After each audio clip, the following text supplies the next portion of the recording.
বন্ধুরা, ডাল তো আপনারা অনেকভাবেই খেয়েছেন, কিন্তু মশারির ডাল দিয়ে এত সুন্দর একটা রেসিপি কি কখনো তৈরি করে খেয়েছেন? আর যদি না খেয়ে থাকেন তাহলে কিন্তু এই রেসিপিটি আপনার জন্য।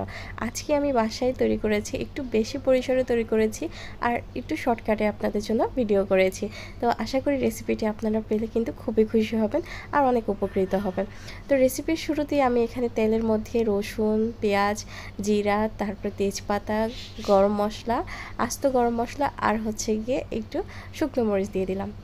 তারপরে দিয়ে দিলাম ধুয়ে রাখা এখানে মশারির ডাল। অনেকগুলো পরিমাণে ছিল, এখানে প্রায় 1 কেজি পরিমাণ ছিল মশারির ডাল। তো সেগুলোকে আমি ধুয়ে সুন্দর করে ভেজে নিলাম। তো কিছুক্ষণ ভাজার পর এখানে আদা রসুন বাটা, তারপরে জিরা বাটা, তারপরে মরিচ গুঁড়া, হলুদ গুঁড়া আর লবণও দিয়ে দিলাম স্বাদ মতো। তো সব কিছু দিয়ে আমি এখানে ডালটাকে আরও কিছুক্ষণ কষিয়ে কষিয়ে ভেজে নেব। প্রায় 10 মিনিটের মতো করে আমি একটু হালকা অল্প আঁচে ভেজে নেব। তো ভেজে রাখার পরে এখানে দিয়ে দেব হচ্ছে গিয়ে আর রুই মাছ ভাজা। তো রুই মাছটা আমি আগে থেকে মাথাগুলো ভেজে রেখেছিলাম। তো রুই মাছের মাথাগুলোকেও দিয়ে তারপরে আরও 2 মিনিট ধরে এই ডালটাকে আমি একটু ভেজে নেব। ভাজলে কিন্তু ডালের একটা বাজে গন্ধও চলে যায়। তো এখানে দেখেন যে কতটা পরিমাণে রান্না করছি। আর তারপরে কষানোর পরে আমি এখানে পরিমাণ মতো জল দিয়ে দিলাম, জল দিয়ে ঢেকে দিলাম। ফুটে গেছে। ফুটে যাওয়ার পরে এখানে মাথাগুলো আমি ভেঙে দিয়েছি আর নামানোর কিছুক্ষণ আগে কিন্তু আমি দিয়েছি গরম মশলা বাটা। এতে কিন্তু এত সুন্দর স্বাদ হয়, দুর্দান্ত লাগে। তো এই ডালের টেস্টটা খুবই মজার ছিল। রেসিপিটা কিন্তু ডিটেলসে দেওয়ার একদমই প্রয়োজন পড়ে না। আপনারা আপনাদের পরিমাণ মতো দিবেন, যতটা স্বাদ মতো জিনিসপত্র দরকার হয় ততটুকু দিবেন। আমি কিন্তু ভিডিওটা খুবই শর্টকাট করেছি, খুবই দ্রুত করেছি।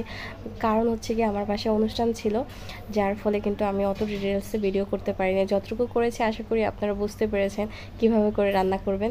খুবই ইজি কিন্তু খুবই চমৎকার টেস্ট হয়। আর মশারি ডাল তো এমনিতেও রান্না করলে পেঁয়াজ রসুন দিয়ে কিন্তু খুবই মজা হয়। আর আপনারা যদি রুই মাছ ছাড়াও যদি ইলিশ মাছের মাথা দিয়ে করেন তাহলেও কিন্তু খুব সুন্দর একটা টেস্ট আসে এই রেসিপিটা থেকে। তো রেসিপিটা পেয়ে কেমন লাগলো আমাকে কিন্তু অবশ্যই জানাতে ভুলবেন না। আর বেশি করে কমেন্ট করে দিবেন, বেশি করে শেয়ার লাইক করে দিবেন। আর অবশ্যই চ্যানেলটাকে কিন্তু সাবস্ক্রাইব করে দিবেন। রেসিপি কেমন হয়েছে সেটা আমাকে জানাবেন। আর নতুন রেসিপি পেতে হলে কিন্তু আমাকে অবশ্যই সাবস্ক্রাইব করে পাশে থাকবেন। আর অবশ্যই জানাবেন যে কেমন হয়েছে রেসিপিটি। আমার বাসায় তো সবাই বলেছে, আর যেহেতু অনুষ্ঠান ছিল অনেক পরিসরে রান্না করেছিলাম। আর এই ডালটা কিন্তু সবার খুবই পছন্দ হয়েছে, সবাই খেয়ে বলেছে যে খুবই ভালো হয়েছে। আমরা কিন্তু বেসিক্যালি ডালটা হচ্ছে গিয়ে শুধু পেঁয়াজ রসুন দিয়ে ভুনা করি বা এর সাথে ডিম দেই। ডিমটা হচ্ছে গিয়ে ডালটা যখন ফুটে যায় তখন নামানোর আগে ডিমগুলোকে ছেড়ে দিই, সিদ্ধ হয়ে যায়। কিন্তু এরকমভাবে আমি নতুন তৈরি করেছিলাম ফার্স্ট টাইম, খুবই টেস্টি হয়েছে।